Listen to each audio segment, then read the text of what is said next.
Bonsoir à tous, bienvenue dans ce survol de l'actualité sur Guinée Matin TV. Le RPG Arc-en-Ciel, parti du président déchu en 2021, Alpha Condé, a voulu organiser un rassemblement ce jeudi à son siège à Bessia. Objectif, démentir les rumeurs de ralliement de certaines de ses structures de base au Comité national de rassemblement pour le développement CNRD. Cette rencontre a été subitement interrompue par la police.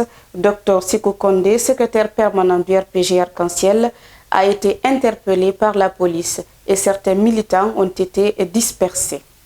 Le tribunal de première instance de Dixine a condamné ce mercredi Mamadou Bobo Diallo et Abdourahmane Chérif Diallo à 6 mois d'emprisonnement, dont 3 mois avec sursis pour tentative de vol de rétroviseur, bien que les deux jeunes âgés respectivement de 21 et de 22 ans ayant nié les faits à la barre, le tribunal les a déclarés coupables après délibération. Le ministère public avait requis 1 an d'emprisonnement ferme assorti d'une amende. Les prévenus ont sollicité la clémence du tribunal. Bonne nouvelle pour la région de la Baie, 5 ambulances et 5 cliniques mobiles ont été officiellement remises aux autorités sanitaires locales dans le cadre du projet SWED financé par la Banque mondiale et appuyé par l'UNFPA. L'objectif est de renforcer le système de santé maternelle et infantile. Les responsables locaux se sont engagés à faire usage efficace de ces équipements pour améliorer l'accès aux soins.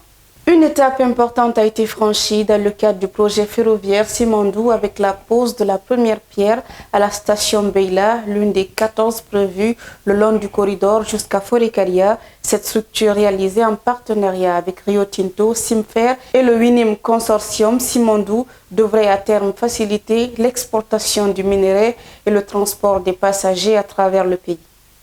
À Sigiri, la population fait face à une sévère pénurie de carburant. Ce jeudi, plusieurs stations étaient fermées et le litre d'essence se vendait jusqu'à 20 000 francs guinéens.